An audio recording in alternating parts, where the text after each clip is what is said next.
नमस्कार, मैं प्रिया राज। आप देख रहे हैं एक न्यूज 24। लगातार आपको बता दें, ईडी की जांच जारी है।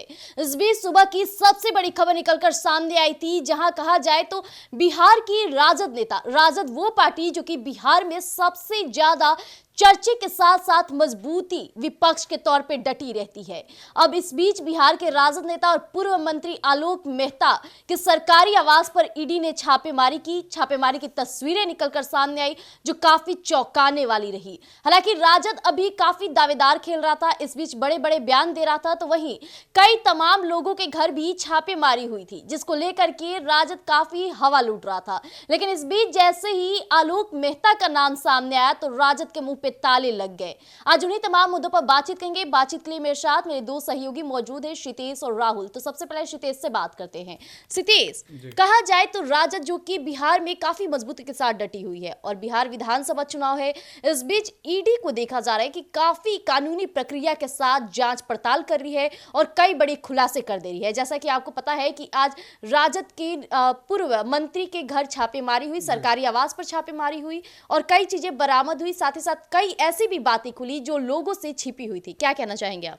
देखिए, सबसे पहले आपको बता दूं, ईडी एक स्वतंत्र इकाई है, ठीक है। इस पे हस्तक्षेप करना उचित नहीं है। लेकिन देखिए, अगर कोई भी भ्रष्टाचार इन मामलों से, आय से अधिक संपत्ति के मामले अगर उसके पास होते हैं तो उस मामले में ईडी अपनी कार्रवाई करती है और करना भी चाहिए। जाहिर सी बात है, देश की संपत्ति को अगर आप अपनाना चाहते हैं, आप कर पेयर नहीं है यानी टैक्स पेयर नहीं है, तो आम जनता के हिस्से की अगर आप लूट कर खाना चाहिएगा तो ईडी जाहिर सी बात है छापेमारी करेगी। अब आप बात कर रही हैं राजद के पूर्व मंत्री एवं वरिष्ठ नेता आलोक मेहता की, तो आपको बता दें कि उनके 19 ठिकाने पे छापेमारी की गई है, जिसमें सबसे पहली बात ये थी कि वैशाली शहरी विकास सहकारिता बैंक जो है उसमें 85 करोड़ के गड़बड़ी का मामला सामने आया था, जिसके बाद ईडी और ने उन पे कार्रवाई की थी और उन पे 3 एफआईआर भी दर्ज किए गए थे। आपको बता दें, जो कल जो रेड हुई है वो पटना और हाजीपुर में 9 ठिकानों पे रेड की गई है, कोलकाता में 5 जगह पे की गई है, वहीं वाराणसी में 4 जगह और दिल्ली में 1 जगह, यानी कुल मिला के अगर जोड़िएगा तो 19 ठिकाने पे उनके छापेमारी की गई है। देखिए, ये कहीं ना कहीं चुनाव से पहले अगर किसी पार्टी के नेता पे इतनी बड़ी रेड पड़ती है और उनके ठिकाने से अगर इतने जगह पे रेड पड़ती है तो उसकी पार्टी के नेता के साथ साथ पार्टी की भी कहीं ना कहीं कड़ी नाम खराब होता है और उसकी कड़ी कमजोर पड़ जाती है, क्योंकि चुनाव, बिहार विधानसभा चुनाव में महज कुछ महीने बाकी हैं। तो ऐसे में उसके साथ अगर भ्रष्टाचार के मामले खुलते हैं तो जो पक्ष होती है, जो सत्ता पार्टी होती है, उसे बोलने के लिए मौका भी मिल जाता है और वो ये चीज जो का फायदा चुनाव में जमकर उठाती है। क्योंकि देखिए, अभी वर्तमान में सरकार है एनडीए की और एनडीए इसका जो मतलब कहते हैं ना कि एक जोरदार लुत्फ उठाएगी, यानी उनके पास एक और मौका हो गया। जो फिर से लालू यादव ने एक बड़े घोटाले किए, वो घोटाला अभी उनके बेटे मतलब पर्दा डालते आए, तब तक फिर पार्टी का एक और इतना बड़ा पार्टी का नेता का नाम आना और सीबीआई और ईडी के कार्रवाई और रेडार पे आना, यानी फिर पार्टी की छवि जो है वो लगातार धूमिल होने का काम करेगी। क्योंकि लालू यादव जो चारा घोटाला किए, लैंड फॉर जॉब स्कैम किए और बहुत सारे घोटाले हैं जो मतलब पक्ष और विपक्ष से जुड़े हैं। लेकिन अगर चुनाव से पहले इतना बड़ा रेड अगर ईडी करी, ईडी देखिएगा लगातार अभी जो है बिहार की, अगर पटना की प्रवर्धन निदेशालय की बात करें तो लगातार अपराधियों पे शिकंजा कसने का काम करे, चाहे संजीव हंस के मामले हो, चाहे गुलाब यादव हो, चाहे हुलास पांडे हो, चाहे अब ये आलोक मेहता हो। तो ऐसे जो भी नेता हैं जो इन सब मामलों यानी आय से अधिक संपत्ति के मामले में पकड़े जाते हैं, उन पे तुरंत दबिश धरने का काम करती है। और ये कहीं ना कहीं एक आरजेडी के लिए एक बहुत बड़ी और दुखद खबर है कि चुनाव से पहले इस तरीके से उसके पार्टी के नेता पे रेड पड़ती है। जी सितेश जी। राहुल जी, जिस तरह से कहा जाए कि आलोक मेहता वो माने जाते, वो चेहरे हैं जो तेजस्वी यादव और लालू प्रसाद यादव के काफी करीबी माने जाते हैं, लेकिन इस बीच जहां लालू प्रसाद यादव अपनी पार्टी की पॉजिटिव बातों को सामने रख रहे हैं, उस बीच ये बड़ी खबर निकल कर आ जाना कहीं ना कहीं उनके वोट बैंक पे भी असर जाएगा, साथ ही साथ पार्टी के अंदर भी काफी खलबली मची है। देखिए, ये कोई नया बात नहीं है। जब चुनाव आया है तब तक विपक्ष के नेताओं पे रेड पड़ा है, चाहे वो 2020 का विधानसभा हो, चाहे वो 2019 का लोकसभा हो, चाहे ये 2024 की लोकसभा हो। जब चुनाव नजदीक आया है तब रेड पड़ने का काम किया है विपक्षी नेताओं पर। देखिए, एक साफ शब्द में मैम ऐसे समझिए, ये ईडी और आईडी बुरा नहीं माने कोई, लेकिन जो फैक्ट मैं बता रहा हूँ, आईडी, ईडी और सीबीआई 2014 से पहले लोग इस पर एक पूर्ण रूप से विश्वास करते थे। बिल्कुल 2014 से पहले कांग्रेस की सरकार थी और ईडी आईडी सीबीआई का खेला इतना नहीं चलता था, और जिसके हाथ में केस चला जाता था, ये तीनों विभाग के पास अगर कोई केस चला जाता तो लोगों के पास उम्मीद था कि जो होगा एकदम साफ सुथरा निर्णय आएगा।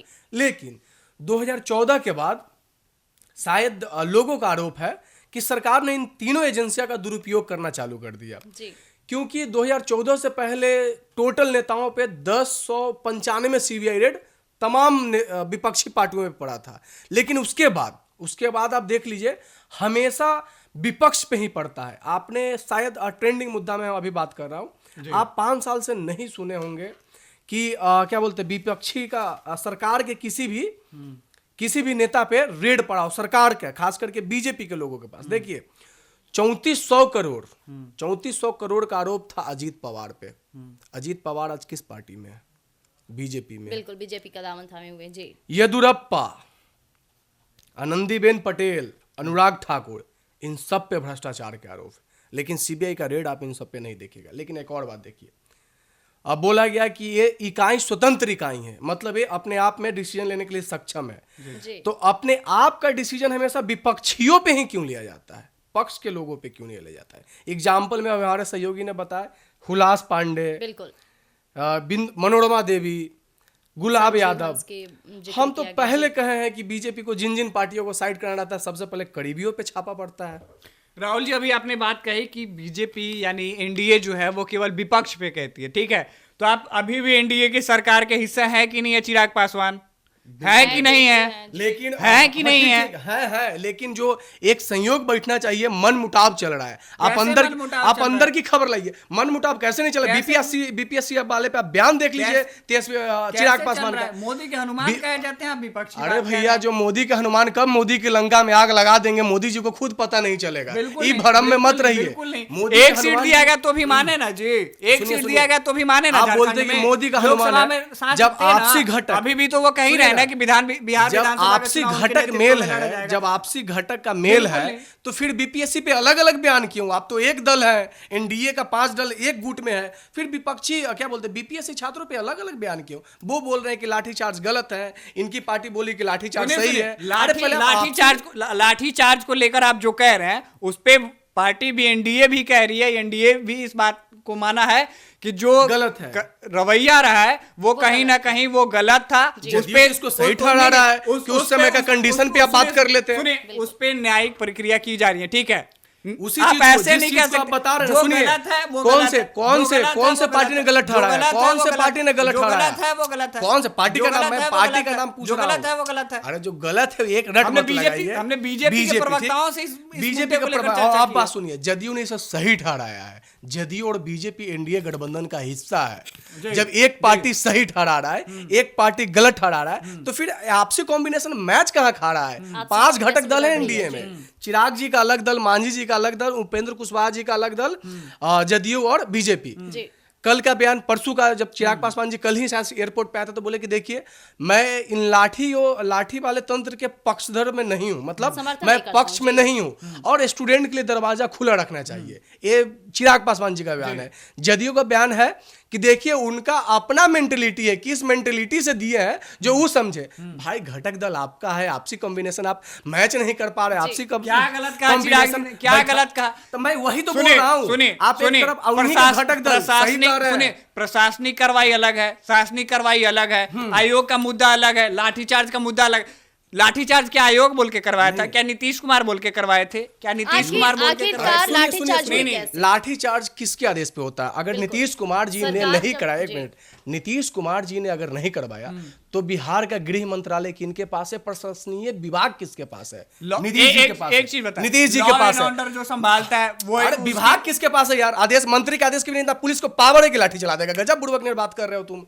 प्रशासनीय विभाग नीतीश जी के पास है और प्रशासन के पास इतना हिम्मत नहीं है कि मंत्रालय से आदेश नहीं आप पुष्टि करते हैं कि नीतीश कुमार के आदेश पे चला, आप पुष्टि करते हैं, आप पुष्टि करते हैं, आप पुष्टि करते हैं। दोस्त देखो, प्रशासनीय विभाग किसके पास, प्रशासनीय विभाग किसके पास, बस मैं एक जवाब दे दूं, प्रशासनीय विभाग किसके पास, नीतीश जी के पास। लाठी थोड़ी डीएम साहब चलवा देंगे। पुष्टि करते हैं कि नीतीश कुमार ने चलवाया, आप पुष्टि कर रहे हैं। पूरा बीपीएससी छात्र पुष्टि करता है कि नीतीश जी लाठी खिलवाया। बीपीएससी छात्र की छोड़िए ना, आप बताइए ना क्या चीज जो अभी भी आमरण अनशन पे बैठे हैं, आप वो भी कह दीजिए पूरे बीपीएससी छात्र बैठे हैं। नहीं, बीपीएससी छात्र बैठे हैं, इसको राजनीति का भेंट चढ़ा दिए गए, इसमें भी नीतीश कुमार का हाथ है, आप ये भी कह दीजिएगा। नहीं, नीतीश जी का हाथ नहीं, राजनीतिक भेंट जो चढ़ा जिसमें विपक्षी पार्टियों का हाथ है। कुछ भी बोल दीजिए, बोल दीजिए, कुछ भी बोल दीजिए। नीतीश जी लाठी नहीं चलवा, बोल दीजिए। आप देखिए एक पत्रकार है और आपको पूरा फायदा उठा रहे हैं। फ्रीडम बोलता है आजादी से, नहीं, फ्रीडम बोलता है कि आजादी से बात कर सकते हैं, लेकिन लॉजिकल बात रखिए। आप कुछ बोल दीजिएगा, कुछ बिहार की जनता नहीं सुन रही है। और राहुल जी, आपके मुद्दों पर बाद में बात करेंगे, क्योंकि बीपीएससी का मुद्दा अभी नहीं चल रहा है। लगातार जिस तरह से ईडी की कार्रवाई चल रही है, इस बीच आपने एक बड़ी बात कह दी कि लगातार विपक्ष की पार्टियों पर ईडी कार्रवाई क्यों होती है। तो आपको याद होगा कि हाल ही के दिनों में हुलास पांडे, जो कि चिराग पासवान के काफी खास व्यक्ति माने जाते हैं, और इतने खास होने के बावजूद भी कहीं ना कहीं ईडी की छापेमारी करना, और ईडी विरोधी पार्टी को नहीं देखती है। ये बात ध्यान दीजिएगा, क्योंकि आप ईडी पर प्रश्न, सीधे सवाल यहां दाग रहे हैं। लगातार देखिए कि संजीव हंस मामले में कई तरह की चीजें सामने आई, मनी लॉन्ड्रिंग जैसे मामले सामने आए, जिस पे ईडी जांच शुरू कर दी। लगातार पूछताछ जारी हुई, कई ठिकानों से कई चीजें बरामद हुई, जो ईडी साफ तौर पे जनता के बीच रखती गई। लेकिन इस बीच एक और बड़ी बात आपने कही कि इन दिनों देखा जा रहा है, पहले के दौर में देखा जाए तो ईडी के हाथ में आना मतलब कि काफी बड़ी बात मानी जाती थी, लेकिन अब देखा जाए कि जैसे चुनाव नजदीक हो रहा है, ईडी की जांच शुरू हो जाती है, कई तरह की चीजें सामने आने लग रही है। ये काफी बड़ा प्रश्न है। इस पे क्या कहना चाहेंगे सितेश जी, कि जब से इलेक्शन नजदीक आ रहा है तब से ईडी की जांच शुरू हो रही है, इससे पहले कहा देखिए ये बातें बिल्कुल गलत हैं, ये बातें बिल्कुल गलत हैं। जो विपक्ष कहते हैं, राजनाथ सिंह को जानते हैं आप, जानते हैं, हाँ, उनको भी बंद कर दिया गया था जेल में। उनकी माता श्री मरी थी, जब उनका देहांत हुआ तो उनको मिलने नहीं दिया गया था। बताइए, अंतिम संस्कार में जाने नहीं दिया गया था। कब का मामला है? तारीख भी आपको बता देंगे, तारीख भी बता देंगे, गूगल कर लीजिए, गूगल कर लीजिए, गूगल कर लीजिए। विपक्ष की सरकार थी ना भाई साहब, विपक्ष की सरकार थी ना, विपक्ष की सरकार भी होगा तो 2014 के पहले का मामला होगा। 2014 के पहले किसकी सरकार थी? बोलिए, किसकी सरकार थी? कांग्रेस की सरकार। हम तो बोल तो रहे कि थी ना। कांग्रेस अभी किसके साथ है? किसके साथ है? किसके अकेले है? मतलब चोर मौसेरा भाई। चुनाव जब लड़ने की बारी आती है तो आप इंडिया गठबंधन बना लेते हैं। जब देखते हैं कि अपना पल रहा है तो केजरीवाल अलग लड़ रही है। यही अमित शाह जी थे ना, सुनिए ना, यही अमित शाह जी थे ना जो नीतीश जी के लिए दरवाजा कुंडी सब बंद कर दिए थे। यही ना अमित शाह जी है ना, भूलिए मत, सब एक ही थाली के चट्टे बट्टे हैं। अमित शाह जी गृह मंत्री है, अभी प्रेजेंट में गृह मंत्री है। इन्होंने इनका बयान याद करिए, क्या बोले थे? नीतीश जी के लिए दरवाजा छोड़िए ना, खिड़की तक बंद कर दिए, और वही नीतीश जी के लिए अपना छत उड़ा के एंट्री मरवा दी है। लॉजिकल बात करिए। ये राजनीतिक गलियारों में हलचल तेज रहती है, हमेशा से देखा गया है। कभी कोई बयान आता है, कभी कोई, जैसे अभी लालू प्रसाद यादव भी एक समय था जब तेजस्वी यादव के ये बयान रहते थे कि चाचा को अब नहीं साथ लेंगे, लेकिन आज देखिए कि दरवाजे खुल गए। यानी ये बयानबाजियों का दौर चलता रह रहा है। लेकिन अभी की जो बड़ी खबर थी, आलोक मेहता की सरकारी आवास पर छापेमारी हुई है, जिसमें 19 ठिकानों पर छापेमारी हुई। सबसे बड़ा मुद्दा क्या रहा राहुल जी, हम ये जानना चाहेंगे। आखिरकार छापेमारी हुई है, इसके कारण भी क्या है? मुद्दा साफ है कि जैसे ही चुनाव आता है, ये तीनों एजेंसियां अपने आप में एक्टिव हो जाती है, और विपक्ष ये बार बार आरोप लगाता है। पहली बात नहीं, सुनिए ना, पहले हमारी बात सुन लीजिए, उसके बाद आप बोलिए ना। अरे हमारी चुनाव है, 28 राज्य हैं, चुनाव तो कहीं ना कहीं होगा ही, चुनाव तो कहीं ना कहीं होगा ही। तो आप किसी स्वतंत्र इकाई पे ऐसे क्यों ब्लेम कर सकते हैं? स्वतंत्र इकाई पे हम कहाँ सवाल खड़ा कर रहे हैं? लोकसभा भैया, अब तो आपके, आप सुनिए ना, अब तो ईडी सीबीआई पे नॉर्मल लोग विश्वास नहीं करते, नेता मंत्री का तो बात छोड़ दीजिए। नहीं, तो इसका मतलब क्या? ईडी पे लोगों का विश्वास उठ गया है, ईडी से लोगों का विश्वास उठ गया है। ये जो स्वतंत्र इकाई है ना, सुनिए, अरे गजब है, फैक्ट की बात करिए, फैक्ट की गजब उठा दिए हैं। यही 2014 से पहले ईडी जिसको इज्जत दिया जाता था, इज्जत सम्मान की डर लगता था लोगों को, अब तो वो बोलता है कि क्या होगा, ज्यादा होगा तो ईडी सीबीआई को भेज देगा विपक्षी सरकार वाले। अब ईडी, आपको लग रहा है कि ईडी सीबीआई से कोई डर रहा है? कोई नहीं डर रहा है। ये सब एक भरम पाल के रखे हुए, क्योंकि अगर सरकार, सुनिए, आपकी सरकार अगर डरती है ना तो सीबीआई को आगे करती है। सरकार हमारी नहीं है, ना सरकार हमारी है, किसी के भी ना आपकी है, ठीक है, लेकिन ये फैक्ट है कि अगर बीजेपी अगर किसी से डरती है ना तो आईडी सीबीआई को आगे करती है, ये फैक्ट है। बीजेपी डरती है, मतलब बीजेपी, केंद्र में किसकी सरकार, बीजेपी की सरकार, खाने को ना मिले तो अब है बीजेपी यार, तो बोलेंगे किसको? गजब है। अगर है बीजेपी तो बोलेंगे किसको? केंद्र में बीजेपी है तो बोलेंगे कांग्रेस को थोड़ी, जो है उसी को ना बोलेंगे। अगर अपने ही लोगों से हारने लगते हैं तो ये तो बीजेपी तो भाई ऐसा किसी का सगा नहीं है, वो तो अपने लोगों तक का भी अगर अलग करना रहता तो सीबीआई भेज देता है। एग्जाम्पल में हुलास पांडे, और सुनिए चिराग की बात कर रहे हैं, इस चिराग पासवान का इस चुनाव में हाल देख लीजिए बीजेपी क्या करने वाले हैं। ये वही पशुपति कुमार पारस जी थे ना, ये चिराग जी के चाचा, जो 3 साल लग रहा है कि क्या बोलते हैं, खाद्य एवं प्रसंस्करण मंत्री बना के रखा, जब उनसे काम निकल गया तो लात मार के निकाल दिया। सुनिए अभी भी बोल रहे हैं, बीजेपी वो पार्टी है ना जिसके साथ रहती है, जिसके साथ रहती है उसका भविष्य पे क्या बोलते हैं, लांछन लगा के छोड़। राहुल जी, राजनीति में हमेशा से देखा गया है, लेकिन 2025 में क्या खेला होगा ये तो आगे आने वाला दौर ही बताएगा। अभी तो 2025 आ गया है और शुरुआती दौर में ही देख लीजिए कि जो लगातार चल रही है ठिकानों पर और लगातार ये बातें खुल रही है कि राजनीति में कौन किसका होगा, ये काफी देखना दिलचस्प रहेगा। लेकिन अभी की जो बड़ी बात थी, आलोक मेहता के सरकारी आवास पर छापेमारी की गई है, जो काफी चौंकाने वाला है। हो सकता है कि इससे कहीं ना कहीं राजद भी इन बातों को समझ रहा है और उसके वोट बैंक पर असर ना हो, इसलिए राजद की तरफ से बयान आने शुरू हो चुके हैं। कहा जाए तो ईडी पर भी सवाल उठाने शुरू कर गया। अब देखने वाली बात होगी कि आगे की क्या प्रक्रिया होती है और किन किन जगहों पर छापेमारी होती है और कितने कहा जाए काले पैसे निकलते हैं, ये काफी चौंकाने वाली रहेंगी। लेकिन 2025 का विधानसभा बहुत ही दिलचस्प होने वाला है। ऐसी पल पल अपडेट के लिए बने रहिएगा एक न्यूज़ 24 पर। दीजिएगा इजाजत, धन्यवाद।